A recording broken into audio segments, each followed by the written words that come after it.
বন্ধুরা, তোমরা সবাই ভালো আছো তো? আমি বিশ্বজিৎ। আমার ইউটিউব চ্যানেল জয়ফুল জার্নিতে তোমাদের সবাইকে স্বাগত। এবার আমাদের ভ্রমণ সিকিমের উদ্দেশ্যে। শিলিগুড়ির এসএনটি বাস স্টপ থেকে আমাদের যাত্রা শুরু হলো। ভোরবেলায় বাস ধরে আমরা প্রায় বিকেলবেলায় পৌঁছে গেলাম গ্যাংটকে। আমাদের হোটেলের পাশেই একটা সুন্দর মন্দির আছে। মন্দিরটির গঠনশৈলীতে বৌদ্ধ ধর্মের ছাপ সুস্পষ্ট। আরেকটি দরকারি কাজ এই সন্ধেবেলাতেই সেরে নিলাম।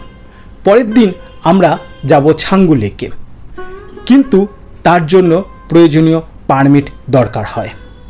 কাঞ্চনজঙ্ঘার অপূর্ব শোভা দেখতে দেখতে আমরা বেরিয়ে পড়লাম ছাঙ্গুর উদ্দেশ্যে। পথে যেতে যেতে পড়ল একটা সুন্দর ঝর্ণা। এই ঝর্ণাটিকে অনেকে মন্দাকিনী ঝর্ণা বলে, কিন্তু এর প্রকৃত নাম কংসালা ঝর্ণা। প্রথমে আমরা ছাঙ্গু লেকে না গিয়ে ছাঙ্গু লেককে ডান দিকে রেখে আর বাঁ দিকে চায়না বর্ডার রেখে আমরা সোজা চলে গেলাম বাবা মন্দিরে। এটি ভারতীয় সেপাই হরভজন সিংয়ের স্মৃতির উদ্দেশ্যে তৈরি। বাবা হরভজন সিং ভারতীয় সৈনিকদের কাছে একটি শ্রদ্ধেয় নাম। তিনি 1946 সালে পাঞ্জাবের একটি ছোট্ট গ্রামে জন্মগ্রহণ করেন। তিনি ভারতীয় সেনাবাহিনীতে যোগ দেন 1965 সালের 30 জুন এবং 4 অক্টোবর 1968 সালে তিনি কর্মরত অবস্থায় মারা যান। তিনি যেদিন নাথুলা পাসে ডিউটি করছিলেন সেই সময় একটি গিরিখাতে পড়ে তার মৃত্যু হয়। তার স্মৃতির উদ্দেশ্যে এই মন্দিরটি তৈরি করা হয়েছে। বাবা হরভজন সিং শুধুমাত্র ভারতীয় সৈনিকদের জন্য নয়, চাইনিজ সৈনিকদের জন্য একটি শ্রদ্ধেয় নাম। এইখানকার অঞ্চলে কর্মরত প্রতিটি সৈন্য বিশ্বাস করেন যে বাবা হরভজন সিং প্রত্যেককে বিপদে আপদে রক্ষা করেন। সেই কারণে এই সীমান্তবর্তী অঞ্চলে যখন ভারতীয় এবং চায়নার সৈন্যদের মধ্যে কোনো বৈঠক হয়, সেই সময় একটি চেয়ার বাবা হরভজন সিংয়ের স্মৃতির উদ্দেশ্যে খালি অবস্থায় রাখা থাকে।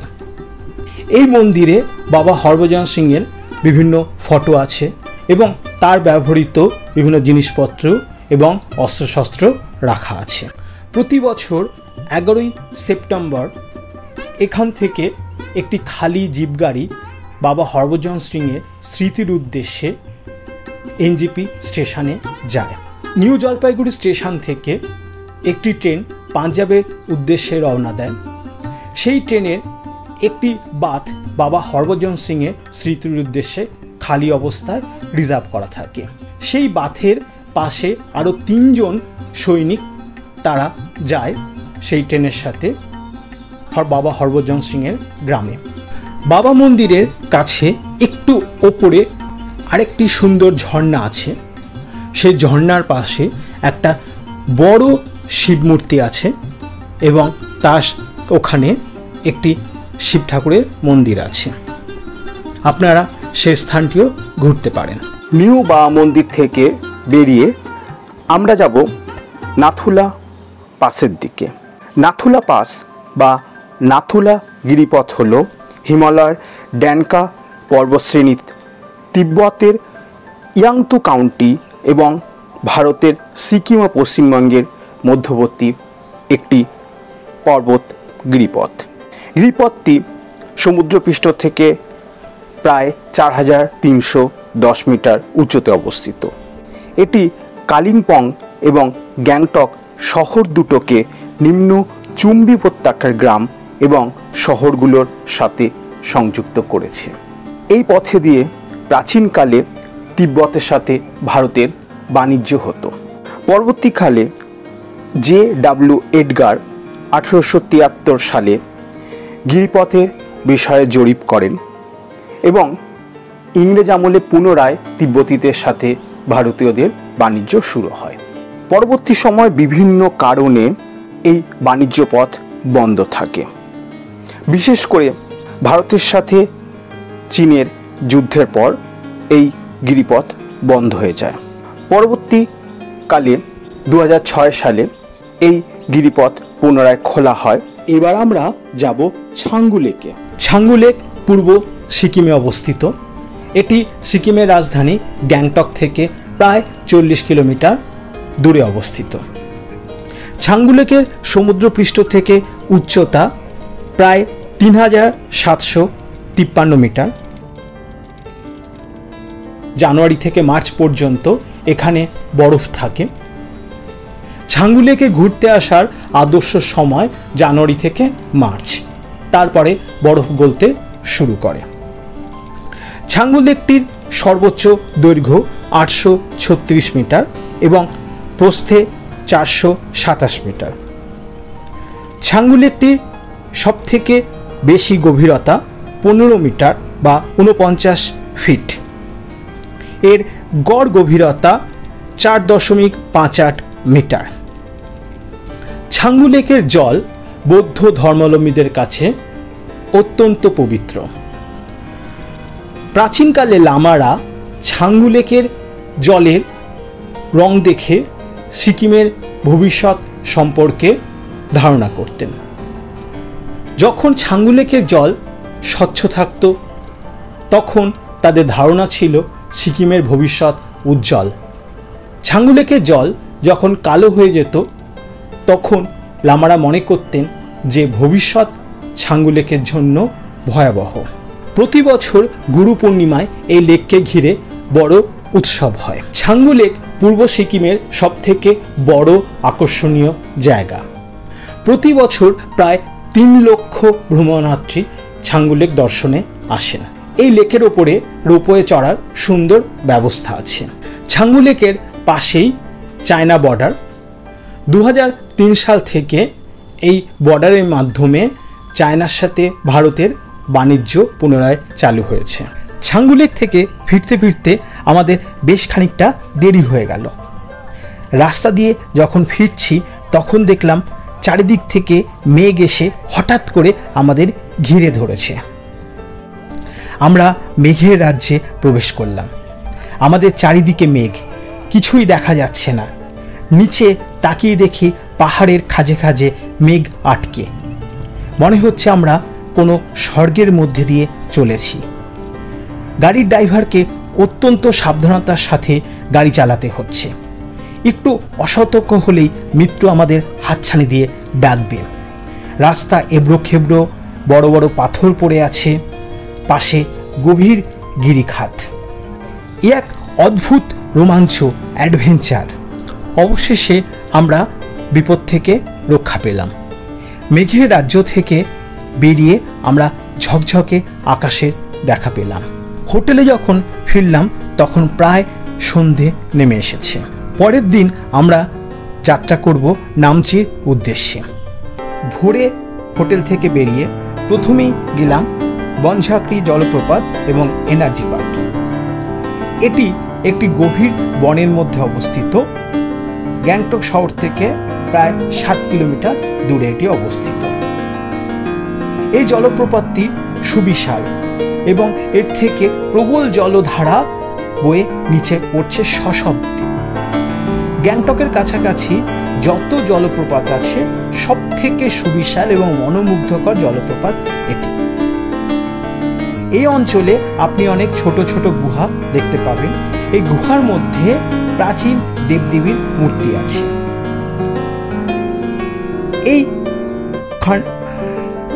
এখানকার পরিবেশ অদ্ভুত রোমাঞ্চকর। এখানে এলে আপনার মনের মধ্যে অন্যরকম একটা অনুভূতির সৃষ্টি করবে।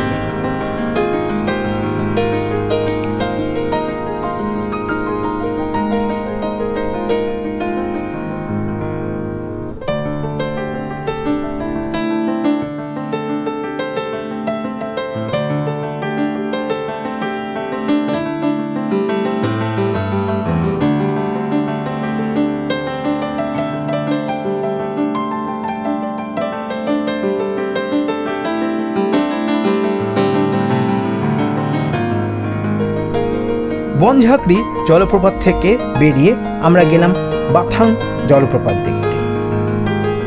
এটি বনঝাঁকড়ি জলপ্রপাতের থেকে সম্পূর্ণ আলাদা। প্রধান রাস্তার ধারে অবস্থিত এই জলপ্রপাত। এই জলপ্রপাতটির জলের গতি অত বিশাল না হলেও এটি ছড়ানো এবং এর দৃশ্য মনোমুগ্ধকর। বাথাং জলপ্রপাতের পর আমরা যাব লাসা জলপ্রপাত দেখতে। এই জলপ্রপাতটি অনেক উঁচু থেকে সরু জলধারা নিয়ে সশব্দে নিচে পড়ছে। প্রতিটি জলপ্রপাতের দৃশ্য মনোমুগ্ধকর। এদের রূপ একে অন্যের থেকে সম্পূর্ণ আলাদা।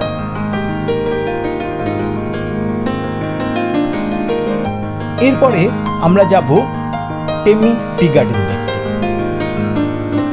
টেমি টি গার্ডেন আমার অন্যতম একটা প্রিয় ভ্রমণস্থল। এখানকার চা বাগান দার্জিলিংয়ে থেকে পুরো আলাদা। টেমি টি গার্ডেনে আয়তন অনেকটা ছোট, কিন্তু এখানকার চা সম্পূর্ণ অর্গানিক। এখানকার চা বাগানটি চায়ের থেকে সম্পূর্ণ আলাদা। এই চা পুরোপুরি অর্গানিক, সেটা আপনি পান করেই বুঝবেন। তাই আপনার নিজের জন্য, পরিবারের জন্য এবং বন্ধুদের উপহার দেওয়ার জন্য অতি অবশ্যই টেমির টি এখান থেকে কিনে নিয়ে যাবেন। টেমির টি গার্ডেন থেকে বেরিয়ে আমরা যাব নাধাক মনেস্ট্রি দেখতে। এই মনেস্ট্রিটা অনেক পুরনো এবং কিছুদিন আগে এই মনেস্ট্রিটা নতুন করে সাজানো হয়েছে। এই মনেস্ট্রির পাশেই আছে প্রাচীন মনেস্ট্রি, যার ধ্বংসাবশেষ এখনো সযত্নে রাখা আছে। নাধাক মনেস্ট্রি থেকে বেরিয়ে আমরা যাব সাই বাবার মন্দির দেখতে। সাই বাবার মন্দিরের রূপ চোখ ধাঁধানো। এটির সোনালী কাজ আপনাকে মুগ্ধ করবে। সাই বাবার মন্দির থেকে বেরিয়ে আমরা যাব নামচির সবথেকে আকর্ষণীয় ভ্রমণস্থল চারধাম দেখতে। পাহাড় কেটে কি সুবিশাল শিব মূর্তি বানানো হয়েছে এখানে, আপনি চোখে না দেখলে বিশ্বাসই করতে পারবেন না। এই স্থানটির নাম চারধাম দেওয়া হয়েছে কারণ ভারতবর্ষের 4টি সেরা তীর্থক্ষেত্রের রেপ্লিকা এখানে রাখা হয়েছে। নামচির চারধামে এলে আপনি ভারতবর্ষের বিখ্যাত তীর্থস্থানগুলোর প্রতিলিপি এখানে দেখতে পাবেন। চারধামের পরিবেশ খুব সুন্দর, সাজানো, শান্ত। চারধামের সন্ধ্যাবেলায় রূপ হয় অসাধারণ। শিব মূর্তিটি সন্ধ্যাবেলায় রঙিন আলোয় সাজানো হয়। সন্ধ্যাবেলায় আমরা ফিরে এলাম নামচির হোটেল ভ্যালি ভিউতে। এটি নামচির বাজারের কাছেই অবস্থিত।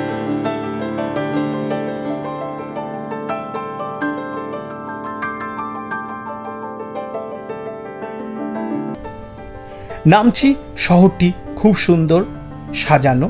এটি সিকিমের অন্যতম স্মার্ট শহর। এখানে এলে আপনার মনটা শান্ত হয়ে যাবে।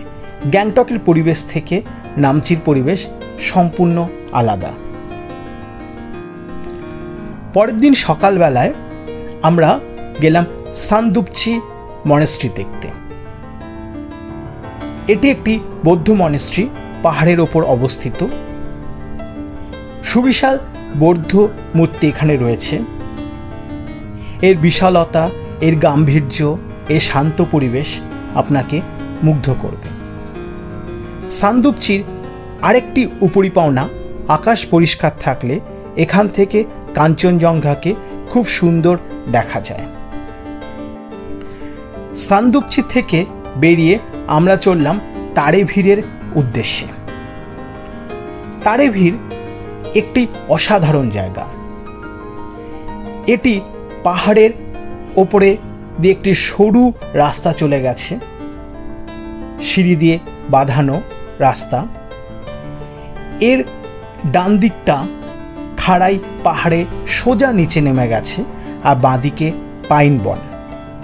পাইন বনের মধ্যে ছোট ছোট কটেজ আছে, আপনি চাইলে এখানে থাকতেও পারেন। তারেভিরে কিছুক্ষণ সময় কাটিয়ে আমরা চললাম রাভাংলার উদ্দেশ্যে। রাভাংলা বুদ্ধ পার্ক আমাদের পরবর্তী গন্তব্য। রাভাংলা দর্শনীয় স্থান। রাভাংলা থেকে পেলিং যাওয়া যায়, নামচি যাওয়া যায়। টিকিট কেটে বুদ্ধ পার্কে প্রবেশ করলাম। এখানকার পরিবেশ অসাধারণ, সুন্দর সাজানো গোছানো বাগান।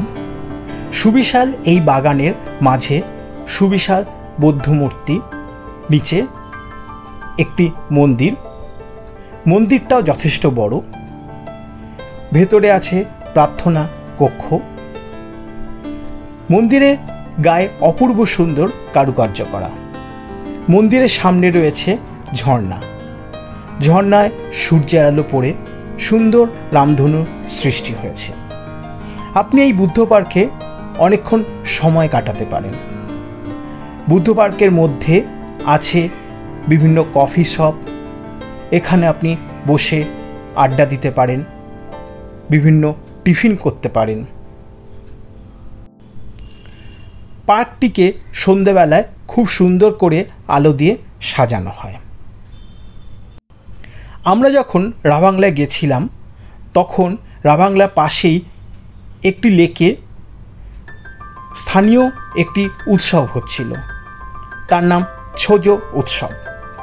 এটি এখানকার খুব জনপ্রিয় উৎসব। সারা বছর ধরে লেকে জল জমিয়ে রেখে লেককে কেন্দ্র করে এখানে এই সময় মেলা বসে। মেলায় সারা সিকিম থেকে বিভিন্ন পসরা নিয়ে মানুষজন এখানে বিক্রি করতে আসেন। তাদের হাতের কাজ, আচার, মোমের তৈরি জিনিসপত্র, হ্যান্ডিক্রাফট, এগুলো এখানে পাওয়া যায়। এখানে সুন্দর সুন্দর কার্পেট পাওয়া যায়। এছাড়া স্থানীয় ওয়াইনও আপনি এখানে পাবেন। সিকিম থেকে নামকরা ব্যান্ডের শিল্পীরা এখানে অনুষ্ঠান করতে আসেন। আমরা ভাগ্যবান যে এই মেলায় অংশ নিতে পেরেছিলাম। মেলায় আমাদের অনেকটা সময় চলে যাওয়ায় আমরা রাতটা রাভাংলায় কাটাবো বলে মনস্থির করলাম।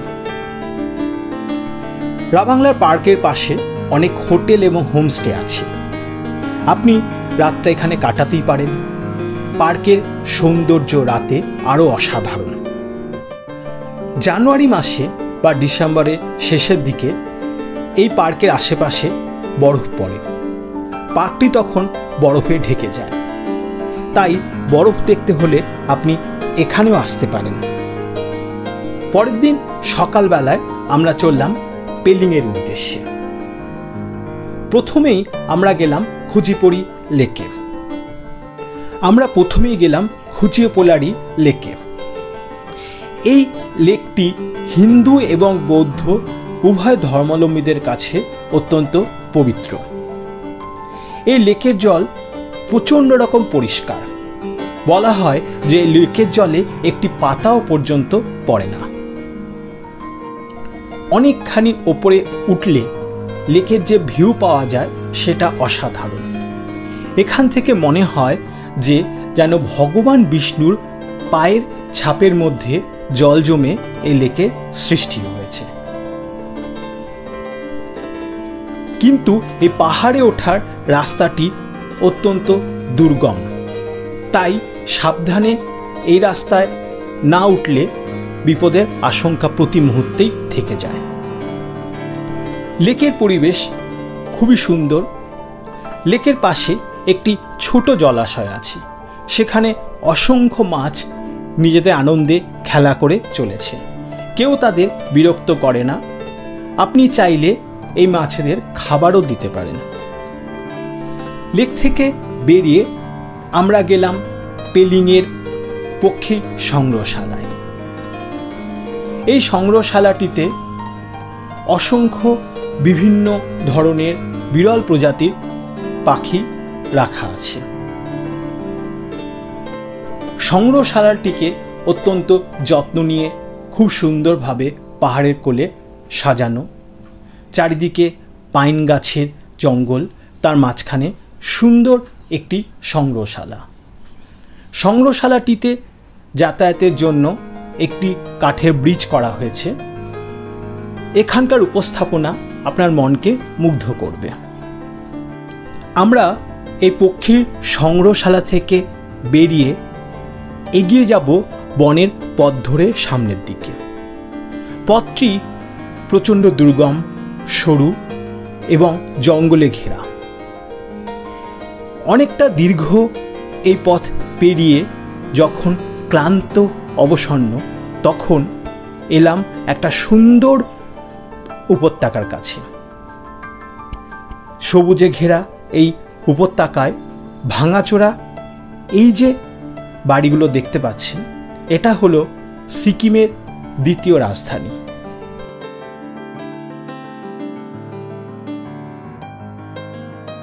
র্যাপডেন্সি সিকিমের দ্বিতীয় রাজধানী ছিল। এটি প্রতিষ্ঠা করেছিলেন ট্যাংসুং ওয়াংলে। গোর্খা সৈনিকদের এবং ভুটানিদের ক্রমাগত আক্রমণের জন্য এখান থেকে রাজধানী স্থানান্তরিত হয়। আমরা যে দেখতে পাচ্ছি ইটের গাঁথনিগুলো, এগুলো হচ্ছে প্রাচীন রাজধানীর ধ্বংসাবশেষ। আপনি এখানে এলে এখানকার পরিবেশ আপনাকে মুগ্ধ করবে।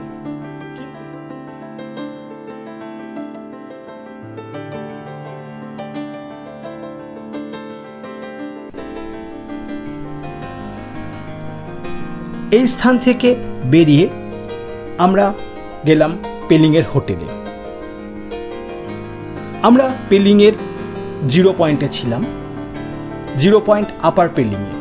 আপনারা পেলিংয়ে ঘুরতে এলে আপার পেলিংয়ে বা হেলিপ্যাডের কাছে থাকবেন। এখান থেকে কাঞ্চনজঙ্ঘার ভিউ অসাধারণ।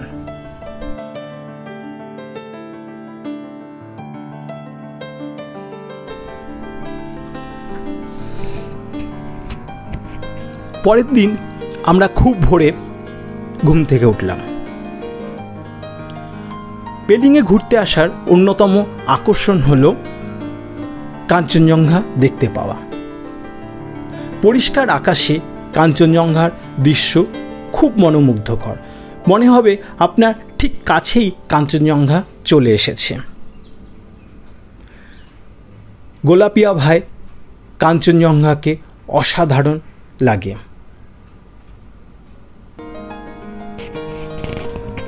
একটু বেলা বাড়লে কাঞ্চনজঙ্ঘা মেঘে ঢেকে যায়, তখন আর এর রূপ আপনি দেখতে পাবেন না। কাঞ্চনজঙ্ঘার সূর্যোদয় দেখার পর আমরা ব্রেকফাস্ট করে চললাম গ্লাস ব্রিজ দেখতে। এই ব্রিজটি পেলিংয়ের আরেকটি আকর্ষণীয় স্থান। উঁচু পাহাড়ের ওপরে বৌদ্ধ মনেস্ট্রি ঠিক পাশেই সম্পূর্ণ কাঁচের তৈরি একটি ব্রিজ। আপনি যখন ব্রিজে উঠবেন, প্রথম আপনার ভয় করবে, একটা অদ্ভুত রোমাঞ্চ শরীরে কাজ করবে। কিন্তু এই ব্রিজটি অত্যন্ত শক্ত, তাই ভয়ের কোনো কারণ নেই। ব্রিজ থেকে প্রাকৃতিক দৃশ্য অসাধারণ। আপনার ভাগ্য ভালো থাকলে এবং পরিষ্কার আকাশ থাকলে এই ব্রিজ থেকেও আপনি কাঞ্চনজঙ্ঘা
এলাম পেমাংস্ট্রি মনেস্ট্রি দেখতে।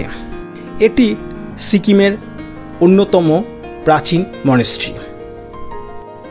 এখান থেকে বেরিয়ে আমরা গেলাম কাঞ্চনজঙ্ঘা জলপ্রপাত দেখতে। কাঞ্চনজঙ্ঘা জলপ্রপাত পেলিংয়ের আরেকটি জনপ্রিয় দর্শনস্থল। সুবিশাল জলধারা প্রচণ্ড গতিতে ওপর থেকে নিচে পড়ছে সশব্দে। কাঞ্চনজঙ্ঘা জলপ্রপাত দেখার পর আমরা গেলাম অরেঞ্জ গার্ডেনে। এটি পাহাড়ের কোলে অবস্থিত একটি সাজানো গোছানো সুন্দর বাগান।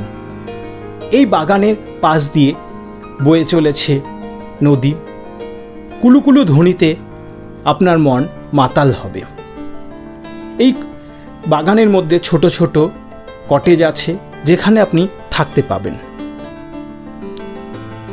বাগানে অসংখ্য ছোট ছোট কমলালেবু সবেমাত্র ফুটতে শুরু করেছে। নদীর জলে পা দিয়ে আপনি বসে থাকতে পারেন অনেকক্ষণ। অরেঞ্জ গার্ডেন থেকে বেরিয়ে আমরা এবার চললাম সিনসর ব্রিজ দেখতে। সিনসর ব্রিজ পেলিংয়ের আরেকটি আকর্ষণীয় স্থান। এই ব্রিজের উচ্চতা 100 মিটার এবং এটির দৈর্ঘ্য 240 মিটার। এটি দুটি পাহাড়ের মাঝখানে ঝুলন্ত ব্রিজ। সিনসর ব্রিজ সিকিমের উচ্চতম ব্রিজ। এই ব্রিজে দাঁড়িয়ে আপনি সুন্দর ঝর্ণা এবং নদী দেখতে পাবেন।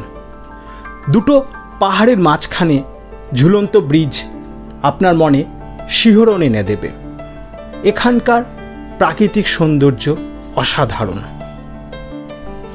এই ব্রিজ তৈরি হয়েছিল 2000 সাল নাগাদ সিকিমের দুটি গ্রাম দেনতাম আর উত্রেই গ্রামকে যুক্ত করার জন্য।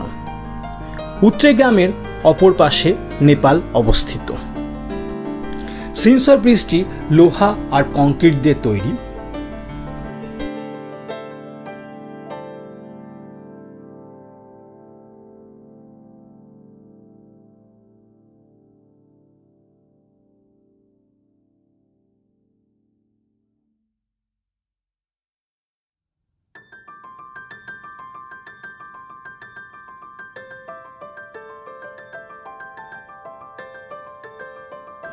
এটা হলো রিম্বি জলপ্রপাত। সিনসর ব্রিজের যাতায়াতের পথেই এটা আপনি পাবেন। এবার চলল বাড়িতে ফেরার প্রস্তুতি। গাড়িতে আস্তে আস্তে পাইন বনের ফাঁক দিয়ে কাঞ্চনজঙ্ঘা উঁকি মেরে আমাদের বিদায় জানালো। পেলিংকে বিদায় জানিয়ে বললাম আবার দেখা হবে। তিস্তা নদীকে বাঁ পাশে রেখে নেমে এলাম সমতলে। আগামীকাল থেকে আবার দৈনন্দিন কাজকর্ম রুটিন মাফিক চলতে থাকবে, কিন্তু এই ভ্রমণের স্মৃতিটুকু সারা জীবন মনের মধ্যে থেকে যাবে। আশা করি আমার এই ভিডিওটা আপনাদের খুব ভালো লেগেছে। তাহলে অতি অবশ্যই লাইক এবং সাবস্ক্রাইব করবেন। নমস্কার, সবাই ভালো থাকবেন।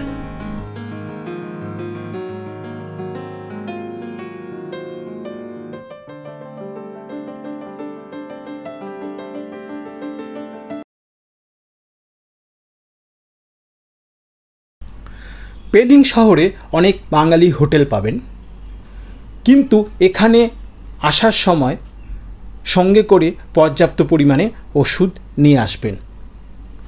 কাছাকাছি ডাক্তার বা হসপিটাল